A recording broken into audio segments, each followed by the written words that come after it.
कोल्हापूर जिल्ह्यात लोकप्रिय ठरलेल्या व नवव्या वर्षात यशस्वी पदार्पण केलेल्या न्यूज मराठी 24च्या वर्धापन दिनास हार्दिक शुभेच्छा। शुभेच्छुक माननीय श्री मनोज भाऊ फराटे, माजी जिल्हा परिषद सदस्य, संचालक बिद्री सहकारी साखर कारखाना बिद्री। कोल्हापूर शहराचा सध्या हद्दवाढ नावाचा विषय सुरू आहे। शहराची हद्दवाढ झाली पाहिजे, पण ग्रामीण भागातून विरोध होण्यास सुरुवात झाली आणि ह्याला मुख्य कारण होतं की मुबलक आणि स्वच्छ पाणी जर महानगरपालिका कोल्हापूर शहरवासियांना देऊ शकत नसेल तर हद्दवाढ करून आम्हाला नेमकं तुमच्यामध्ये घेऊन काय साध्य करणार आहात असा त्यांचा मूळ प्रश्न होता। गेली कित्येक वर्ष झाली सिंगणापूर योजनापासून ते थेट पाईपलाईन योजनेपर्यंत हा जर राजकीय आणि कामाचा जर प्रवास पाहिला तर त्यात गांभीर्याने दखल घेणं गरजेचं आहे। सन 1994 ते 1995 साली सन्माननीय मुख्यमंत्री महोदय त्यावेळचे मला वाटते अंदाजे मनोहर जोशी साहेब असतील, त्यांच्या काळामध्ये शिवसेनेचे मुख्यमंत्री असताना 43 कोटी रुपये सिंगणापूर पाईपलाईन योजनेसाठी मंजूर करण्यात आले होते आणि त्यानंतर निधी आणून तो निधी खर्च करायचा की त्या निधीतून काहीतरी मलई मिळवायची या हेतू पुरस्कर राजकीय लोकप्रतिनिधींनी थेट पाईपलाईन योजना सुरू केली। ती योजना अपूर्ण अवस्थेत आहे, योजनेमध्ये गळती आहे, जनतेला मुबलक आणि स्वच्छ पाणी मिळू शकत नाही।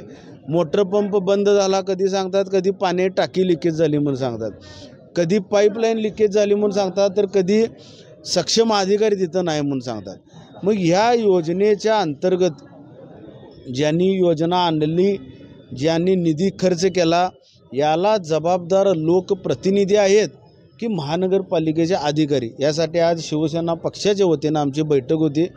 आम्हाला त्यांनी 15 मार्चपर्यंत 12 पाण्याच्या टाक्या सुरळीतपणे आम्ही सुरू करून देऊ, थेट पाईपलाईन योजनेच्या माध्यमातून कोल्हापूर शहराला मुबलक व स्वच्छ पाणी मिळावेच यासाठी शर्तीचे प्रयत्न करू असं आम्हाला आश्वासित केलेलं आहे। पण तरीही त्या आश्वासितपणा घेऊन आम्ही भावूक न होता राज्यकर्त्यांना मी विनंती करतो अगदी कळकळीनं तळमळीनं की इतर ठिकाणी निधी 1000 कोटी 2000 कोटी 500 कोटी अमुक कोटी हे जे आम्ही वर्षभर आम्ही बोर्ड पाहत आलेलो कोल्हापूर शहरामध्ये, त्यापेक्षा कोल्हापूर शहराला मुबलक व स्वच्छ पाणी देण्यासाठी थेट पाईपलाईन योजनेमध्ये ज्या काही त्रुटी आहेत त्या राज्य शासनाने लोकप्रतिनिधींनी जाणीवपूर्वक लक्ष देऊन हा प्रश्न सोडवावा, अन्यथा महानगरपालिकेच्या विरोधात व राज्यकर्त्यांच्या विरोधात देखील आम्ही कोर्टामध्ये जाऊन दावा दाखल करू। यातील जबाबदार व्यक्ती कोण? लोकप्रतिनिधी, सध्याचे लोकप्रतिनिधी, राज्य मंत्रिमंडळ की महानगरपालिकेचे अधिकारी? यातील आम्हाला उत्तर सन्मान्य कोर्टच देईल असं आम्हाला खात्री वाटते।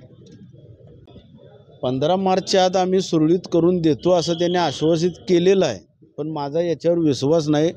आजच्या बैठकीमध्ये फक्त तडजोड बैठक, तडजोड म्हणजे कसली, आम्हाला काहीतरी आश्वासन द्यायचं आणि पुढे ढकलायचं, चालढकल करण्याची आजची बैठक झाली असं मला वाटते। जर थेट पाईपलाईनचं काम जर सुरळीतपणे पूर्ण केलं नाही तर लोकप्रतिनिधींच्या दारामध्ये जाण्याशिवाय आम्हाला आता गत्यंतर राहणार नाही।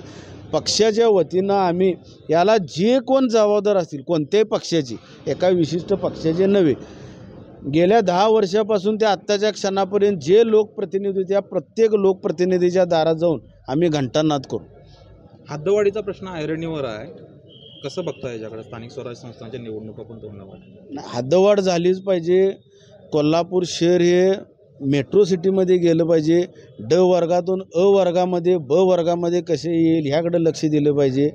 कोल्हापूर शहरामध्ये IT पार्क आलं पाहिजे, कोल्हापूर शहरामध्ये 5 स्टार्स MIDC अजून आणखीन स्थापन झालं पाहिजे। कोल्हापूर शहरामध्ये वेगवेगळे प्रकल्प, वेगवेगळे प्रोजेक्ट करणाऱ्या चांगल्या कंपन्या इथं आल्या पाहिजेत, पण याला जबाबदार लोकप्रतिनिधीच आहेत। एक लोकप्रतिनिधी म्हणतो हद्दवाढ झाली पाहिजे, त्याच पक्षाचा दुसरा लोकप्रतिनिधी म्हणतो आमचा ठाम विरोध आहे। म्हणजे नेमकं यातलं सोल्युशन काय? तर सोल्युशन एकच आहे, प्रत्येकजण बॅटवाला पण यांचाच आहे सध्याच्या राज्यकर्त्यांचा, बॉलर पण यांचाच आहे आणि अंपायर देखील यांचाच आहे. त्यामुळे फक्त जनतेला चुकीच्या पद्धतीने मॅच दाखवणे हे यांचं काम सुरू आहे. ही मॅच फिक्सिंगचं आता हद्दवाढ ही मॅच फिक्सिंग आहे, ही होणार नाही. आमच्यातले आमच्यात ताळमेळ बसू देणार नाहीत. मी म्हणायचं हद्दवाढ करा, तिकडून एक आवाज येणार तुम्ही काय मुबलक आम्हाला देऊ शकता का? आपण मुबलक देणारे राज्यकर्त्यांना तुम्ही प्रश्न विचारा की तुम्ही जर योजनाच सरळ देऊ शकत नसाल तर हद्दवाढ करून काय करणार?